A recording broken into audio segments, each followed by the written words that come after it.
நம்மளுடைய பகுதியுடைய சட்டமன்ற உறுப்பினர் மரியாதைக்குரிய சங்கர் அவர்கள், அவருக்கு எவ்வளவு தொகுதி நிதி மேம்பாட்டு நிதி தெரியுமா? 3 கோடி. 3 கோடியில ஒரே ஒரு திட்டமாக இங்க பண்ணிருக்கியா? இந்த மக்களுக்கு சொல்லு, நாளைக்கே கூட்ட போட்டு சொல்லு. ஓட்டு கேட்க வந்தாரு, அதோட வரவே இல்லை. அதுதான் ஓட்டு கேட்க தான் வருவாங்க. இவ்வளவு கோடி ரூபாய் அரசாங்கம் கொடுக்குது மக்களுக்காக. சரி, இங்க வாழ்வெல்லாம் மிட்டாமிராசா, அண்ணன் சொன்ன மாதிரி இங்க வாழ்வெல்லாம் மிட்டாமிராசா. என்ன பண்றாங்க தெரியுமா? புதுசா ஒரு ஏஐ போட்டிருக்காங்க. இதோட 6வது ஏஐ எது? சகோதரனுக்கு தொல்லை கொடுக்கணும்னு. இவங்க தொல்லை கொடுத்தா சகோதரன் பயந்துருவாரா? சாதாரண ஒரு தலைவனா?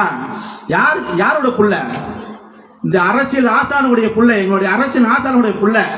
இந்த சலசலப்பெல்லாம் 5 நாள்ல இந்த அம்மா வருவாங்க. இப்போ புதுசாக போட்டிருக்காங்க ஒரு அம்மா, இங்கே வீடு கட்டுற வந்து பணம் கேட்கறது. 50,000 கொடு, 1 லட்சம் கொடு, இல்லைன்னா வீடு கட்ட விட மாட்டேன், தண்ணி கொடுக்க மாட்டேன், ட்ரைனேஜில் நீங்கள் இந்த கனெக்ஷன் கொடுக்கக்கூடாது. இனிமேலாம் யாரும் பயப்படாதீங்க. வீடு கட்டுறவன் எவன் வந்தாலும் சரி, நேராக சகோதரன் வாங்க, ஆபீஸுக்கு வாங்க, உங்களுடைய குறைய சொல்லுங்க. அடுத்த நிமிடமே நாங்கள் வந்து நிற்கிறோம். எவன் கேட்குறான்னு பார்த்துடலாம்.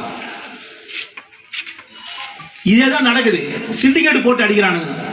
எல்லா இடத்துலையும் சிண்டிகேட் போட்டுக்கிறானுங்க.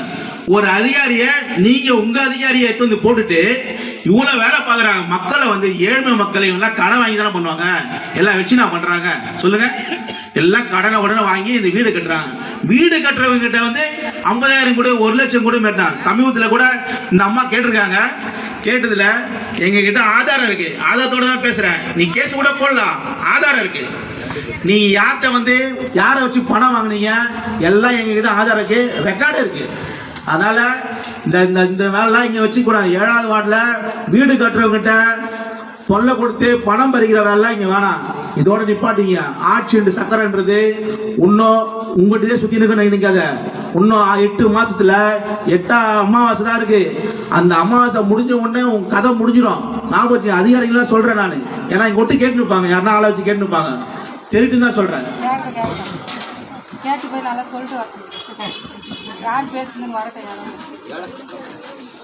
நண்பர்களே, இங்க உங்க கார்கில் இருக்கிற குளம் இருக்குன்னு பாருங்க. CSR fund. சிஎஸ்ஆர் ஃபண்டுன்னா கார்பரேட் சோசியல் ரெஸ்பான்சிபிலிட்டி ஃபண்டு.